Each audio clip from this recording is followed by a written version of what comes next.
queridos alunos, com uma alegria encontramos aqui para mais uma videoaula. Nós vamos dar continuidade ao tema da globalização e nesse vídeo de agora nós vamos tratar inicialmente das características e dos efeitos da globalização, né? A globalização, então, como nós já vimos na aula presencial, é um processo complexo, ele tem várias características e vários efeitos. Ele tem inúmeros nuances, fatores que vão configurar, diferenciais, né? Mas o que é preponderante a gente entender é que a globalização é um processo de transformação. É um processo que vai mexer com várias áreas e várias situações. Ele vai refletir, impactar o social, refletir, impactar o econômico, o político, a comunicação e, consequentemente, o comportamento cultural, não é? Então, entre as principais características da globalização, nós iniciamos pela diminuição das distâncias, né? Ela, em fração de segundos, é capaz da gente conectar através das redes sociais, a facilidade, né, de acesso de informações e para que a gente possa adquirir as mercadorias. A gente vê isso agora durante a pandemia. Muitos de nós temos feito compras online, né? Então, o que antes demorava muito tempo, hoje em milésimos de segundo a gente já tem condições de chegar a uma informação ou de receber essa informação ou de partilhar informações úteis. Infelizmente, junto com esse processo facilitador, nós também vamos ter o processo facilitador de fake news, de imagens e de informações distorcidas, de elementos que vêm complicar ou que vêm trazer transtorno para a vida social. Cria, por exemplo, símbolos do mal e faz com que as pessoas cancelem, persigam e considerem aquela pessoa ladrão, bandido, enquanto que outros se transformam muitas vezes em elementos de destaque. Então, as fake news, as distorções, os efeitos que essas ondas, né, provocadas através da comunicação globalizada criam mitos, né, e criam também símbolos negativos, todos eles em grande parte de forma deturpada por conta dos mecanismos, dos robozinhos que disparam fake news em rede social, e isso é uma coisa que eu estou sempre frisando, que é uma coisa que me deixa irritado, né? Não dá para esses processos, gente, interferir na democracia, não dá para esse processo ser decisivo na hora de eleger, por exemplo, um político, um presidente da república.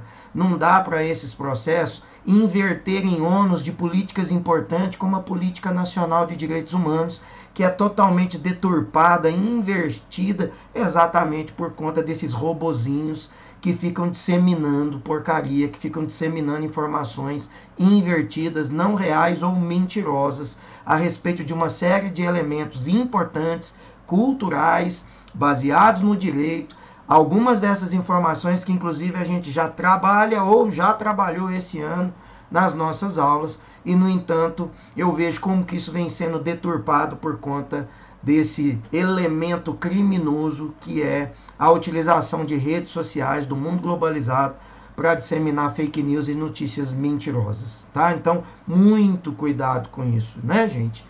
Segundo, olha, a globalização, então, ela abarca todos os campos da sociedade, eu já disse, economia, política, cultura, educação, saúde. As trocas culturais são um elemento também importante dentro do mundo globalizado, né? A mobilização de mão de obra, de mercadorias e de informações. Isso possibilitou, então, trocas culturais diferentes, né? É fácil a gente receber um elemento cultural de um outro país e também exportar para lá elementos culturais típicos do nosso país, da nossa cultura. Viabiliza-se comunicação, viabiliza-se o acesso a músicas, a danças, a rituais religiosos. Então, há um efeito muito positivo nisso. No entanto, os impactos da globalização também nas vidas e no comportamento das pessoas em países emergentes, como é o nosso caso, há também uma grande influência que está impactando e está descaracterizando a nossa cultura, porque boa parte das pessoas estão assimilando valores comportamentais e culturais de outros países, de outras culturas, e estão esvaziando os nossos, né? A gente vê isso como que o nosso folclore ficou empobrecido e, no entanto, a cultura, por exemplo, do Halloween é algo extremamente disseminado dentro das escolas, né? Não que seja errado, isso faz parte do conteúdo de inglês, isso faz parte do conteúdo e, portanto, é também cultural. O que a gente não pode é esvaziar aquilo que é elemento típico da nossa cultura e celebrar, né, dias, comportamentos culturais ou festas típicas de países de fora, menosprezando aquilo que é nosso, menosprezando a nossa cultura, menosprezando a nossa festa junina, o nosso fandango, a nossa vaquejada, o nosso folclore e participando ou endeusando de elementos que não são tipicamente da nossa cultura, e isso também se deve aos impactos que o mundo globalizado exerce sobre o nosso comportamento cultural, tá?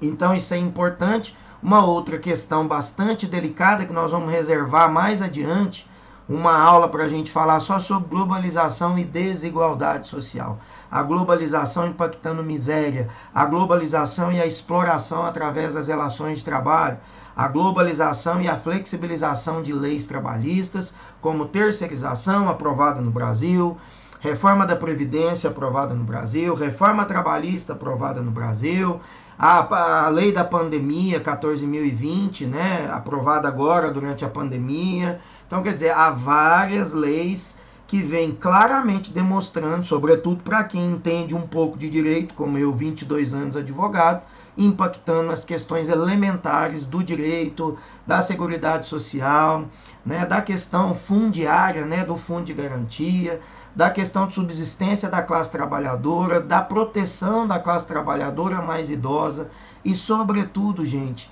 a dignidade mínima para que as pessoas possam ter uma vida mais feliz, alimentar, ver seus filhos, ver seus netos também alimentados com dignidade, poder fazer aquilo que é importante, que é elementar para que todo ser humano tenha direito, porque está consagrado na nossa Constituição. No entanto, os impactos econômicos da política neoliberal globalizada está tirando gradativamente esses direitos da mesa, da cama, da saúde, da escola, da educação do povo brasileiro. E isso também é importante para um aluno de ensino médio que está aí às barbas do vestibular e do Enem, ter a convicção clara de como esses efeitos estão sendo danosos para a nossa vida, a nossa economia, a nossa estrutura cultural, a nossa estrutura política e principalmente no que diz respeito às questões econômicas que impactam na dignidade social. Mas é um tema para uma aula específica, tá? A desigualdade social, olha, a maneira como o processo de globalização ocorreu, produziu, concentrando renda, a questão aí de abrir, né, para o capital estrangeiro. Então nós temos um alto investimento de empresas estrangeiras no Brasil. No entanto, essas empresas vêm também com o intuito de lucrar, de explorar a mão de obra, de não garantir e viabilizar que as pessoas possam ter acesso àquilo que é importante, direitos sociais, direitos econômicos, né? A expansão das multinacionais, o avanço da industrialização, a precarização, né, das políticas de trabalho, de seguridade, a precarização das relações, né, ligadas à questão dos direitos sociais, moradia, saúde, transporte, lazer, educação, né, segurança, tudo isso vem sendo impactado no Brasil nesses últimos tempos e principalmente agora, né, nesses últimos 2 anos, com mudanças tão severas em leis tão básicas que garantiam a nossa dignidade e que agora foi tirado esses direitos. Nós estamos vendo a impactar cada vez mais na pobreza, na miséria, pagando o preço de arroz R$45, o óleo R$20. Então a gente vê como que é o esvaziamento de políticas na agricultura da família, em pequenas propriedades familiares, né? E a gente vê como que isso está impactando inclusive nos nossos alimentos, fruto dessa política instaurada, né, pelo atual governo, na pessoa aí do Guedes, ministro da Economia, que fez esse processo histórico no Chile e deixou o Chile em maus lençóis e infelizmente agora está fazendo a mesma coisa com a nossa economia no Brasil, tá? A expansão então das redes de comunicação, o avanço e desenvolvimento da internet como agente aí de informação e trabalho, a exploração de matéria-prima, de mão de obra barata por países desenvolvidos ou em cima dos países subdesenvolvidos, como é o nosso caso. Não é à toa que a Nike, que o Mizuno, que a a Adidas, né? Vai montar suas fábricas de tênis no Camboja, no Vietnã, lá em Singapura, exatamente porque tem uma baixa fiscalização, uma legislação trabalhista frágil, não tem uma justiça do trabalho e, portanto, fica mais fácil viabilizar a exploração da classe trabalhadora, viabilizar lucro cada vez maiores enquanto a fome e a miséria está crescendo no mundo. Né? Então falta solidariedade, falta uma visão mais humanitária, falta uma visão de dignidade em relação ao ser humano. E isso não é comunismo, isso não é socialismo, isso é simplesmente preocupar com o outro, preocupar com o ser humano, preocupar com o idoso, preocupar com a natureza, preocupar com o índio, preocupar com o quilombola, preocupar com a mulher, todos os grupos alvos, né, de uma série de violações de seus direitos. Nós somos seres humanos, nós temos que olhar para o outro ser humano, nós temos que amar o outro ser humano e viabilizar para que todos possam ter uma vida digna, uma vida melhor, uma vida feliz. Não há sentido que alguns poucos detêm todo o capital, enquanto que a grande maioria está passando fome, está dormindo debaixo de marquise, está comendo na lata do lixo, como a gente vê todos os dias no nosso querido Brasil. Tá? E isso não é comunismo, isso não é socialismo, é direito, está consagrado no artigo 1º da nossa Constituição, no artigo 3º da nossa Constituição e no 78 incisos do artigo 5º da nossa Constituição, minimamente. Eu posso fazer aqui uma lista de pelo menos mais 10 artigos que garantem isso que eu estou dizendo, e isso não tem nada a ver com política de esquerda, com socialismo, com comunismo. Como as fake news, que agora há pouco eu estava dizendo, insistem em ficar invertendo para que as pessoas deixem de pensar isso como um direito e passem a pensar isso simplesmente como uma questão ideológica político-partidária. Eu não sou partidário, eu não sou filiado a partido, eu não tenho vínculo, nunca fui candidato e nem você, mas eu defendo insistentemente a vida e o direito das pessoas, sobretudo dos mais simples, sobretudo dos mais pobres. Né? E isso deveria ser uma bandeira que todos nós deveríamos fazer a mesma coisa. Tá?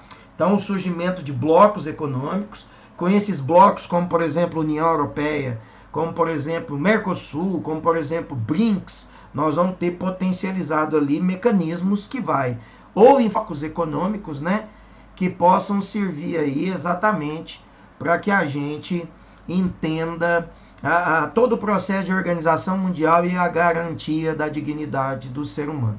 A agressão, então, ao meio ambiente, que é outro tema polêmico, gravíssimo. Vocês estão vendo que até recursos o Brasil está perdendo por conta da negligência do governo em relação aos índios, em relação à floresta, em relação ao Pantanal, em relação aos quilombolas, por tudo que não se tem feito. Tá? O governo federal tem uma verba razoavelmente grande para proteger floresta, para proteger o Pantanal, Mata Atlântica, a Amazônia, e ele usou menos de 1% de toda essa verba para policiar, para fiscalizar, para impedir que estejam acabando com os recursos naturais, vegetais, como estão fazendo. E o governo tem sido conivente com essa política, porque ele não aplica os recursos que foram aprovados para que fossem investidos. Depois faz videozinho para fazer campanha lá fora, colocando o mico-leão dourado como parte, né, do bioma da Amazônia. Quer dizer, um erro grave, né,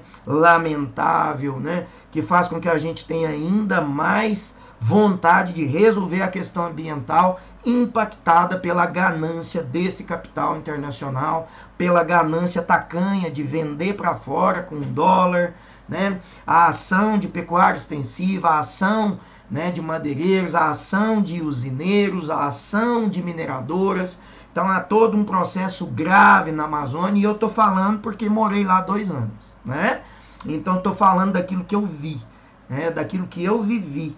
E eu estou falando porque eu tenho a experiência de ter botado o pé lá por 2 anos e passei diversas circunstâncias exatamente em razão dessa temática, porque fui como voluntário da UFMG para um projeto para proteger exatamente essas espécies, inclusive seres humanos, vilipendiados, né, dentro do processo, dentro da floresta e toda a estrutura amazônica que nós temos aqui no Brasil, né? E agora a gente está vendo, lamentavelmente, tantas mortes em razão do pouco caso em relação à vida na Amazônia e no Pantanal também, né? Então vamos lá.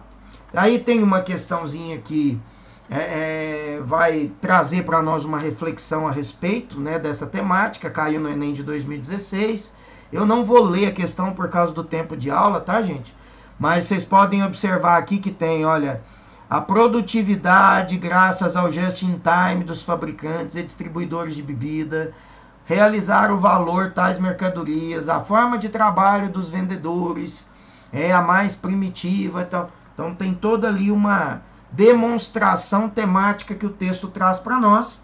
E aí pergunta, os aspectos destacados no texto afetam diretamente questões como emprego e renda, sendo possível explicar essas transformações pela crise bancária? Não, né? Não é isso a temática. Inovação toyotista e regulação do trabalho formal? Também não. Aí nós estamos falando toyotismo, braços mecânicos. O just in time leva a gente a se confundir, poderia ser aqui um distrator, né? Mas efetivamente regulação do mercado formal não. É exatamente o contrário que a globalização, que é o nosso tema, está fazendo. Então não está regulando, ele está desregulando, desprotegendo. C. Impacto da tecnologia e as modificações na estrutura produtiva. Opa, essa sim tem a ver com o que nós estamos tratando. Emergência da globalização e a expansão do setor secundário. Opa, essa também não. A globalização é evidente, ela não é emergente, ela já é viva, ela já acontece desde a década de 1990, ela está amplificada no Brasil e no mundo, né? E o setor primário, né? Terciário também, né? E a diminuição do tempo de trabalho e a necessidade de diploma superior. Ampliou o tempo de trabalho, né? E a necessidade do diploma está ligada a cargos, né, de chefia, né, cargos de coordenação, de mando, e não necessariamente com a manutenção de emprego formal em si, só por si, né? Então vamos ver a resposta certa aí? Resposta C, impacto da tecnologia e as modificações na estrutura produtiva, né? Aí nós vamos falar de alguns dos atores da globalização, né, gente? A globalização, então, possui diversos atores criando novos arranjos, né, para esse cenário mundial. Cada um deles tem a sua importância, as suas características singulares, conforme lá no primeiro slide nós já dissemos, né? Então vamos ver, quais são esses atores? Está tudo em vermelhinho aí para destacar para vocês. Infraestrutura técnica, os estados nacionais, empresas, ONGs, organismos supranacionais, mercado financeiro, né? Então, a infraestrutura técnica, ela é responsável por apresentar, então, as possibilidades da globalização, a tecnologia da informação, relaciona, então, com essa diminuição do espaço-tempo, imagens e vídeos, né, que podem correr o mundo inteiro em frações de segundo e milésimo de segundo através da internet, tornando aí a divulgação de notícias mais rápidas, menos polarizadas, mas também contribuindo para a divulgação de fake news, de mentira e de distorções. É importante, então, relativizar o acesso à internet, às tecnologias da informação, já que grande parcela da população ainda não tem acesso à internet, ainda tem problemas para utilizar essas ferramentas. E nós vimos isso agora durante a pandemia, que boa parte dos alunos de escola pública não tiveram aulas exatamente porque não tinham condições de ter aulas remotas online, porque não tinham acesso à internet ou aparelhos que pudessem se conectar à internet, né? O que é lamentável. Os estados nacionais, né, são importantes atores nesse processo de globalização. São eles, né, que possuem a soberania territorial no país, assinam os tratados econômicos, decidem o que entra, o que sai, o controle das alfândegas. É natural, né, gente, que a globalização peça aí para que caiam as barreiras alfandegárias, entrando produtos de fora da Europa, dos Estados Unidos, muito mais em conta aqui no Brasil, e isso vem impactar o pequeno proprietário, o médio proprietário, o pequeno comerciante, o produtor do suco ali, né, aqui no Brasil, que não consegue concorrer com os produtos subsidiados pela economia americana, pela agricultura americana. Isso também vai gerar um impacto grave na nossa economia, né? A exportação e a importação, nós estamos vendo agora o preço do arroz, que está diretamente ligado ao fato de que o agronegócio está vendendo o arroz em dólar, né, mais avaliado lá para fora, e para que vendam arroz aqui no Brasil, subiram o preço equivalente ao preço do dólar que eles estão vendendo para os países de fora, né?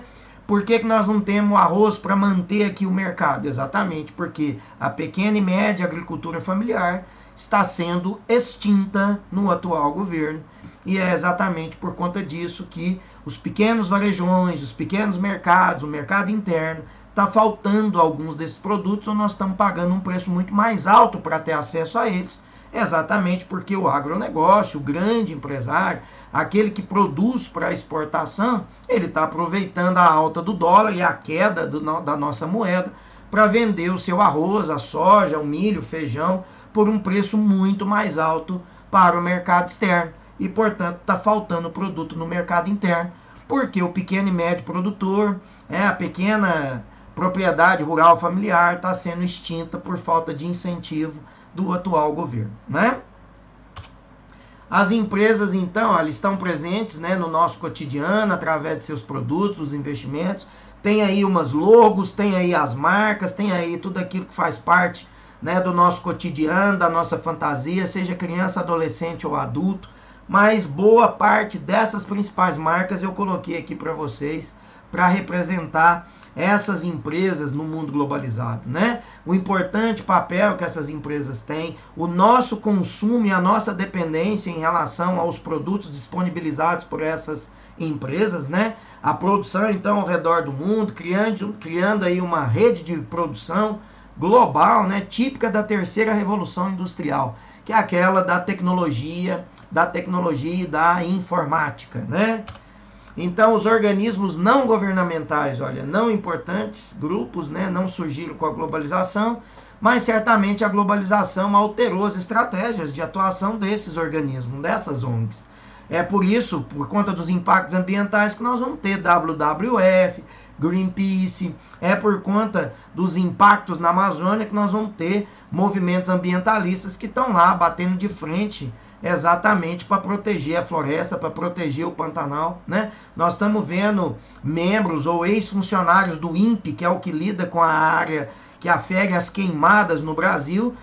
Alguns deles foram dispensados, mandados embora pelo atual governo brasileiro, e eles estão sempre aí na mídia relatando os efeitos e as consequências e o pouco caso, né, por parte do governo federal em proteger e usar a verba, né, para proteger, para evitar que a nossa floresta queime dessa maneira e nós estejamos passando essa falta de chuva exatamente por conta dos rios voadores, né? Em geografia, com certeza, vocês aprendem ali os rios voadores. Se nós estamos com a floresta queimando, os rios voadores com certeza não vão acontecer. Não chega a umidade, não forma chuva aqui para a nossa região sudeste, já que as nossas chuvas aqui dependem insistentemente da Amazônia, assim como as chuvas também no Pantanal. E é exatamente os dois lugares que não chove e os lugares em que tem passado, né, por diversos apertos em relação da secura, da baixa umidade, né? Então, essas ONGs surgiram em relação às necessidades provocadas pelo mundo globalizado, né? Aí nós temos um navio do Greenpeace, esse na campanha de proteger aí as baleias e também de proteger os corais ali na região amazônica, né? O Greenpeace tem um papel importante na defesa ambiental no mundo todo, mas agora estão com um olhar bem voltado para o Brasil em razão a tudo que está acontecendo no nosso meio ambiente, de uma maneira muito triste, né, gente? Diga-se de passagem. Os organismos, então, supranacionais, a OMC, a Organização Mundial do Comércio, a OMS, que é a Organização Mundial de Saúde, muita evidência agora durante a pandemia do coronavírus, né, do novo coronavírus, são blocos econômicos, né, são fóruns internacionais, e importantes mecanismos criados aí a partir da ONU, né, numa escala acima da nacional, para tomada de decisão, para mediação, para reflexão, para orientação principal relacionado com os graves problemas econômicos, sociais, ambientais, de migrações, de refugiados, né, gente? De pandemia agora. Então, são dois organismos aí que nós citamos como supranacionais, que não são propriamente do Brasil, mas que têm um papel, né, diretivo importante aqui no Brasil, sobretudo agora, diante de tudo que nós estamos vivendo, né? E o mercado financeiro, tá aí o Wall Street, tá aí os números, né, nas bolsas de valores, o mercado no Ibovespa, o mercado na bolsa Nasdaq, né, um relevante ator aí nesse atual mundo globalizado, pois através dele, né, o fluxo de capital atinge aí proporções inimagináveis, né, gente? Lucros bilionários, trilionários, né? Hoje no Brasil, amanhã, né, na França, as empresas mudam os investimentos, esse capital flutuante, uma moeda chamada podre, exatamente porque não finca as raízes naquele país onde o investimento pode ser feito, né? É simplesmente para especular, para lucrar, né, através do mercado de ações. O capital financeiro, então, possui uma relativa liberdade para transitar pelo globo, né, pelo mundo como um todo. O mercado financeiro constitui-se, então, um dos principais agentes da globalização. É o que mais ganha, né? É o que mais fatura, é o que mais lucra, né? Gerando impactos espaciais, sociais e econômicos em diferentes escalas, tá? Olha, gente, eu corri um pouquinho para o vídeo não ficar tão comprido de aula, né? Cansativo.